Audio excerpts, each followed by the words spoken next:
নমস্কার বন্ধুরা, আশা করি সবাই খুব ভালো আছেন। স্টোরি অফ রিন্টু চ্যানেল থেকে আপনাদের সবাইকে সুস্বাগতম। এই যে ছোট পুকুরটা দেখতে পাচ্ছ, এই পুকুরটা আমি নতুন করে লিজে নিয়েছি। তো আজকের এই পুকুরটা পানার জন্য পানা মারা বীজ দিতে এসেছি। তো বন্ধুরা, পুকুরটা একটু ছোটো মতন, তো যাই হোক বীজ নিয়ে আমি এসে পড়েছি একাই বীজ দিতে। তো প্রথমে বালতি করে জল তুলে নিলাম। এই যে এখানে এই বীজটা ব্যবহার করেছি, এটা আমি জ্বালানি বীজ ব্যবহার করেছি। এই বীজ দেওয়াটা খুবই জরুরি, তবে পানাটা মরবে। বীজটা পুকুরে দেওয়ার 2-3 দিনের মধ্যেই পানাগুলো সব ঝলসে মরে যাবে। তো চলো বন্ধুরা, বীজটা দিয়ে দিই। এই যে বীজটা আমি ব্যবহার করেছি, এই বীজটার নাম উইড্রক্স। এটা যে কোনো সার দোকানে গেলে তুমি বাজার থেকে কিনতে পেয়ে যাবে, কিন্তু ভুলেও কোনো মানুষ যেন এই বীজটা খেয়ে ফেলে না, তাহলে এটা মৃত্যুর দিকে আপনাদের ঠেলে দিতে পারবে। তো যাই হোক বন্ধুরা, বীজটা আমি বালতিতে গুলে নিয়ে পুকুরে ভালো করে ছড়িয়ে ছিটিয়ে দিচ্ছি, যাতে সমস্ত জায়গায় বীজটা গিয়ে পৌঁছায়। তো এক এক করে পুকুরের চারদিকটা আমি বীজ দিয়ে দিলাম বন্ধুরা। তো বীজ দেওয়া হয়ে গেল বন্ধুরা, আমি যাব আমার সেই নিমতলায় যে পুকুরটা লিজে নিয়ে আছে, সেই পুকুরে 2-3টে নেটে কিছু বড় বড় কচুরিপানা তুলতে। তো চলো বন্ধুরা, দেখা হচ্ছে সেই পুকুরে। তো এই পুকুরে আমরা এসে পড়েছি, নিমতলার পুকুরে। এই যে পানাগুলো দেখতে পাচ্ছ, এইগুলোই তোলা হবে। আমি থেকে থলা নিয়ে পানার কাছে এসে পড়েছি। তোমরা এই যে পুকুরটা দেখতে পাচ্ছ, এই পুকুরটায় পানা হওয়ার কারণ নয়, কিন্তু একটা কারণ এই পুকুরটাতে পানা হয়ে গেছে।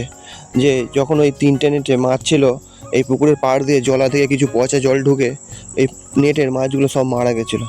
তো সেই দুঃখে আর আগে এই নেটের পানাগুলো তোলা হয়নি। এক করে পুরো পানাতে 3টে নেটকে গ্রাস করে নিয়েছে।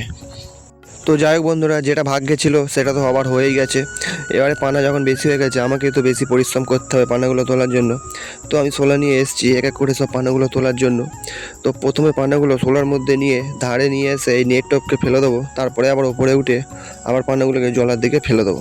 এই যে নেটে যে মাছগুলো মারা গেছে, সেই মাছগুলো হলো কিছু বড় বড় গোল পিস রেড কাপ ছিল, আর বাচ্চা গোল পিস ছিল 1,500 মতন, আর বড় রোজি ও ছোটো রোজি এই নেটে ছিল, সেই মাছগুলো মারা গেছে। তো যাই হোক বন্ধুরা, একটু কষ্ট তো হচ্ছে, বড় বড় পানাগুলোকে সোলাই করে এনে ফেলতে হচ্ছে বন্ধুরা। এবার আপনাদের মনে একটা কোশ্চেন থাকতেই পারে যে পানাগুলো নেটের মধ্যে এলো কী করে। পানাগুলো এই নেটে গরমকালে দেয়া থাকে, যাতে মাছগুলো ঠান্ডার মধ্যে থাকতে পারে। তো বন্ধুরা, তোমরা দেখতেই পাচ্ছ পানাগুলো তুলে তুলে আবার জলার এইদিকে ফেলা হচ্ছে। তো এরম করে করে সমস্ত পানাগুলো তুলে নিতে হবে। তার মধ্যে আমি বুদ্ধি খাটিয়ে নেটের কোণ খুলে দিয়ে সমস্ত পানাগুলোকে একসাথে সোলার মাধ্যমে টেনে ধারে নিয়ে এসেছি। এরমভাবে অনেকটা পানায় আমরা এক ধারে নিয়ে চলে আসতে পারলাম। তো দেখো বন্ধুরা, একটা প্রথম দিকে যে নেটটা ছিল, সেই নেটে সমস্ত পানা পরিষ্কার করা হয়ে গেছে। এবার দূরে যে নেটটা আছে, সেই নেটটার পানাগুলো আমরা ওই সেম পজিশান, সেম পদ্ধতিতে ওইরমভাবে একসঙ্গে সোলার মাধ্যমে টেনে সব নিয়ে চলে আসবো। বড় পানাগুলো তো তোলা হয়ে যাচ্ছে, কিন্তু ছোট ছোট যে পানাগুলো ওইগুলো রয়ে যাচ্ছে, ওইগুলোকেই আবার বীজ দিয়ে মেরে দিতে হবে, যাতে ছোটো পানা পুকুরে ভর্তি হয়ে না যায়। তো এক করে বন্ধুরা, 2টো নেটেরই পানা তোলা কমপ্লিট। এই কাজটা অনেকদিন ধরেই বাকি পড়েছিল, তো সেটা আজকের কমপ্লিট করে ফেললাম। তো বন্ধুরা, আজকের ভিডিও এই পর্যন্তই। আবার দেখা হচ্ছে আগামীকাল নতুন কোনো ভিডিও নিয়ে। আর চ্যানেলটিকে ভালো লেগে থাকলে চ্যানেলটিকে সাবস্ক্রাইব করবেন।